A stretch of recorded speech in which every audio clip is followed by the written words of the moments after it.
Hey everyone, this is not the LEGO Ninjago Movie Temple of the Ultimate Weapon. No, get it right. This is the LEGO Ninjago Movie Temple of the Ultimate Weapon. And on first impressions, it is not what I was picturing. I've looked at the box online quite a lot for weeks and weeks. I looked at the box when I got it, and this does not look like what I saw in the box.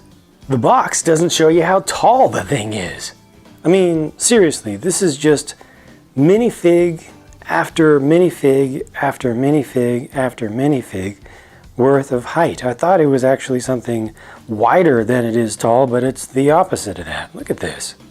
At the same time, it doesn't have nearly the depth that I was expecting. I thought the whole thing would have thickness more like this, but most of it is actually 6 studs wide and less. And if you actually look at the interior space, there's even less room than that in most of the interior spaces to actually place your minifigs. Before we get to the interior though, I'm taking you back to the top from the front to give you a slower look at the detailing here so you can appreciate some of the details, like the dark blue colored scorpions that are used to provide little scrolly flourishes at the ends of some of the eaves. You've got the blue flame here, which looks like it would spin around, like there might be some mechanism involved with that, but there isn't. There's nothing inside. It's just there for the looks. And that's fine. I just thought they might do something inside of it as an action feature. Again, depth really hurts the level of detail that is possible with this, but they do try to texture it up. I like what they've done with the simulating of different sizes of windows, and I also like what they've done in this section here. Not too complex in its construction, but different. Definitely my favorite part of the build in terms of how tricky it gets with different shapes that are created there. And then these doors are pretty nice. I like the use of the silver colored kind of tooth pieces. These doors open inward, but interestingly, they're a little bit stuck there. You kind of have to push it a little bit past. They're kind of impacted against each other. So there we go. Almost feels like you're breaking it just a little bit. That's a little bit awkward, but they do work. They do open up. Lots of stickers used here just on these front columns. Some stickers are used to provide a little bit of extra detail for the stone work, and I'll show you more of those on the interior. And then you have the 2 pathways. It's really kind of broken up. It's really just one main pathway to get up from this side. I guess you could just hop up from this side as well. And the outside, obviously this is supposed to be on kind of the top of a hill or a mountain, so the outside has a little bit of detailing of some rock surface around the base of it. And there's just a little bit more of that on this side with the little ugly rock piece. Now, when you open the doors of this place for the first time after making the long trek up here, you may be tempted to run straight for that very obvious treasure chest that's just sitting there waiting to be opened to collect a nice prize. I mean, after all, you've been through so much effort to make it up this mountain after finding this place. So you go in the door and you start running towards the thing. However, at that point, the treasure chest itself starts to move away from you. And I'll show you this from the other side as well. But as it moves away from you, it's going to activate a little trap. Well, you're supposed to fall down through the floor there. It's a trap door feature. There we go.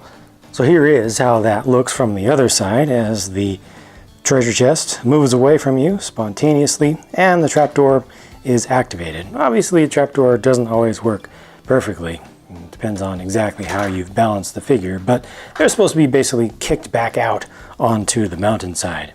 And that's only the beginning of your troubles, because if you make it past that trapdoor trap, the next thing that might happen is TNT may fall on you from above. That's the printed piece there, the printed tile piece there on the top. So that's an issue that can also knock you back down that same ramp.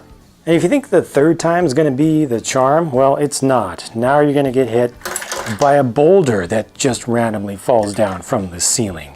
So rude.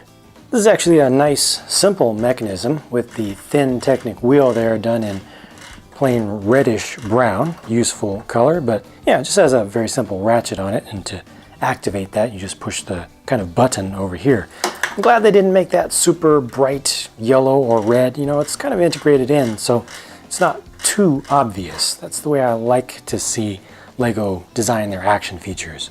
Okay, so maybe you make it past those booby traps, and now you're investigating this side of the temple, which has a cute baby picture up on the wall with the letters that translate to GA, stands for Garmadon, or represents Garmadon. And on the wall behind there, these writings say spin, speed, and power. Also, a little bit hidden on the other side of the scroll there is a little teapot that's been just painted up on the wall, and that actually says woo on it. The scroll over here, which is very nicely built, actually has very small text on it that translates to Garmadon, just full on. However, if you think you're safe just innocently reading some scrolls over on this side, I'm sorry, but you're not.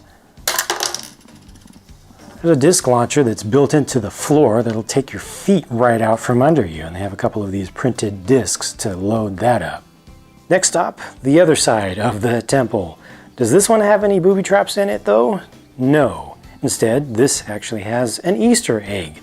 The sign at the base of this vermilion statue here, which I wasn't expecting at all, just feels like the Ninjago movie is so far detached from the show universe that I wouldn't have expected something this contemporary from the show to be showing up already in the movie universe. But if you translate this sign down here, it says Master Nap, or Nap. It's K-N-A-P. I'm not sure what the correct pronunciation of it is, but Google that for yourself. Just Google Ninjago space K-N-A-P, and you'll see it's actually a reference to a real-life person, designer and writer, he was credited as, for the Ninjago show itself. I'm not sure what work he may have done on the movie, if any, but certainly he is credited quite significantly here. And this cute little baby picture says woo.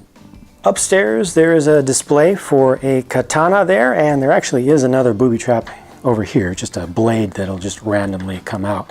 There's not much room to actually pose a figure up here, unfortunately. I mean, you can just barely get one just on the edge like that, but if you want him to kind of face to the side to make it look like he's walking through, he's going to be half walking on air, so that's not the best setup for play for sure. Even worse, on the other side where the TNT trap was set, you just have no room whatsoever to place figures, so you have to remove some stuff, and you got just a random sack here. Who knows what's inside of that. We've got a nice old vase, which is actually pretty cool the way that's built up. It's pretty tall. You get a couple of weapons here that are black in color. Here's one. The other one's just a plain katana. You can take this little container out, and that opens up some space. Then you can actually put a figure in, at least from that side, but that's about it. The next level up really takes you into the rafters, and the only thing up here is a red prickler spider, and on the sticker on the back there's another teapot that also says woo on it. Meanwhile, across the way, still in the rafters, it looks like there's something living back behind there, and I'm not sure if that's supposed to be another red prickler or some other sort of baddie, but the brochure or possibly poster that's pinned up there just says volcano on it, and it shows a volcano. Meanwhile, there's one more sticker to see as you move up. It just has some detailing of stuff that's above. That's not matched on the other side, so the other side has no detailing whatsoever. And that's pretty much just it going up to the top. However, I did not take you down from the main floor. So there's really a dungeon level beneath this whole place. It's kind of a crawl space. You have a part of a skeleton there, and you can complete that skeleton with the skull that you saw up on the second floor and some other pieces that you'll find just scattered about the place. But it's just crawl space. There are a couple of snakes down in there, and on the other side there's a little bit of access to the interior of the place. So this can be pulled out. This can also be opened up, this grate over here, and you can use that as a way to get out of the place. If you get trapped down there and you're not able to find your way back up to the top, you'll be crawling around down in there. Let me see if I can just put one figure down there. There's just the one that I haven't used as yet. Yeah, it's tough to get your fingers in there, your huge figure sized fingers in there, but you can break out from the opposite side. There's just a nicely hidden away lever built into this. It looks like it's one of these little spikes, but just pull that down and it gives you access to a little hole. So from there you can crawl out. There's also this bone cage that's just suspended up here, and you can kind of move that around a little bit to different places and use that for different possible scenarios. It mostly opens up just from this side over here. That's pretty cool. I mean, I like the design of this thing overall. Not sure exactly how it's going to fit into the story, but certainly you can use it for imaginative purposes. And lastly, let's not forget about the treasure chest, and you can just hop across these poles very carefully. A very nice old trope from Chinese movies, mostly kung fu movies. And you get to this, which is just a little bit built up on the top. I'm gonna have to open it off camera. It does take 2 fingers, but inside of there you will find some treasure, which is not just the regular 1x1 tiles, but rather these flower pieces in gold. Oh, did I mention the ancient, metaphysically animated, giant stone dog, lion, guardian gargoyles? Yeah, there are a couple of them that you may have to contend with coming to this place. I may have forgotten to mention that. There are 2 of them. They are identical in their builds. They look great to me. Just to be honest, they look really appropriate. They look really perfect. And they have a lot of articulation that allows them to be pretty expressive in how they move about. There are some ways that you can get them to be on just 3 legs like that. You can get them to rear up on just 2 legs. Now they do use just the Mixel style ball joints for the hind legs, so those don't have as much friction as you may expect for something like this, but it does work. They use the larger CCBS style, larger ball joints for the shoulders at the front, but I mean, these can be moved around and splayed around all kinds of different ways. You also have a nice big ball joint for the neck that allows you to move the head around. You can kind of mess with the ears as well, bring those back and forward, kind of rotate them around, to get some of that dog-like expressiveness out of them. And they even have eyebrows that can be articulated. I mean, look at that. Look at how much of a difference that makes in the expression of the face. That's huge. That's tremendous. I love that. Look at that. That's just great. That's such a good idea. That's ace right there. That's absolutely perfect. You can do just one on one side. You're not able to angle them in and out quite so much unless you do this. I lied. You are able to angle them in and out however much you want. So, I mean, just so many different types of looks you can get out of this thing. It's great. It's brilliant. I love it. So well done. You even have 2 different points of articulation for the jaw, so you could open the mouth like this, or you could open the entire jaw like that. This is just so good. I like this quite a lot. I guess you can kind of put a minifig on the back, have one, just riding along, probably not with all these swords getting all up in the head of the poor thing there, but do like that. You can actually ride along with it. It doesn't have space for a second rider back there, but you do have a second metaphysically animated ancient stone lion pup dog gargoyle thing. So these are great. Figures, Lloyd, Kai, Cole, and Jay to start with. I have not gone back to the trailers to verify which character is left-handed versus which one is right-handed. Most of the sets in this wave have you build them left-handed, but whatever is correct, go ahead and do that, or whatever you prefer, go ahead and do that, or just make something up, go ahead and do that.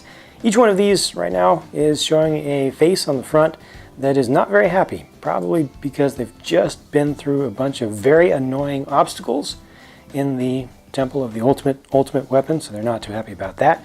I didn't see Jay getting in any trouble, but I think He just got stuck on a ledge outside, so he was unhappy about that as well. They do have happy faces available though, should an appropriate situation arise. Happy indeed. Genuinely happy, I would say, for the most part. Maybe Kai's is a little bit overdone, but that's not too bad. And just a more clear look at these faces with the hair pieces removed. Also, Lloyd and Cole get the arm printing, the other two here do not. Nia and Zane round out the ninja. You do get the full crew in this set, everybody except for Wu.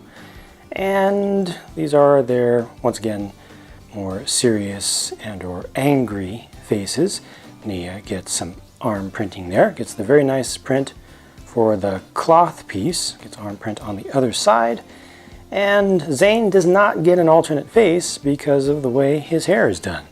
Nia does get an alternate face, which is good to get, even though there's not as much difference between that expression and that expression as with some of the other figures. But you know, at least you do have two. And want to see something funny?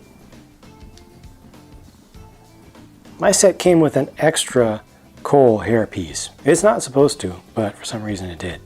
At the beginning of the video, I said 7 or 8 minifigures. That depends upon whether you want to consider Master Nap or Nop to be a minifigure or just a statue for the sake of decoration. But you could certainly use him as a figure, let him come to life, and actually, I guess, be yet another booby trap in the temple if you want to. And this does have a two-sided head.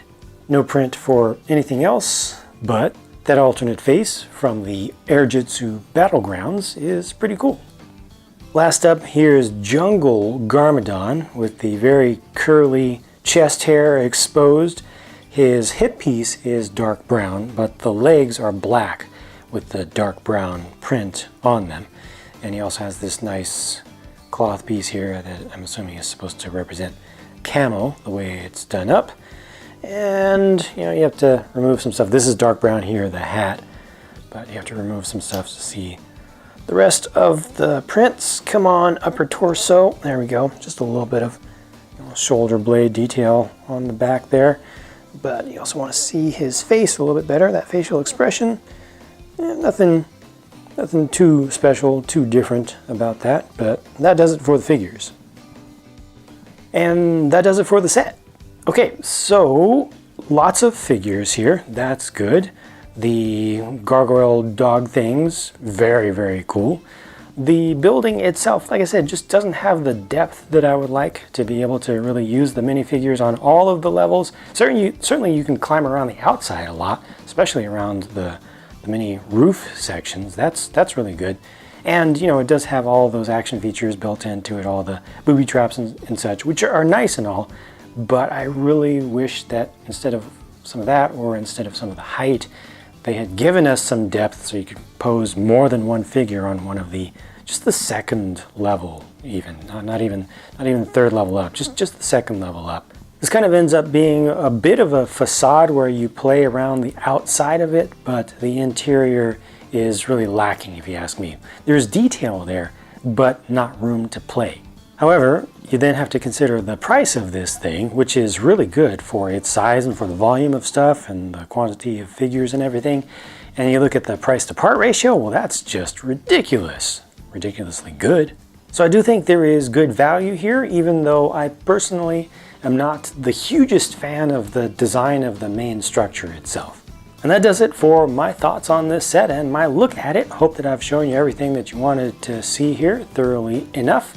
And I'm going to get to work on my next video right away. So thank you for watching, and I'll be talking to you again very soon.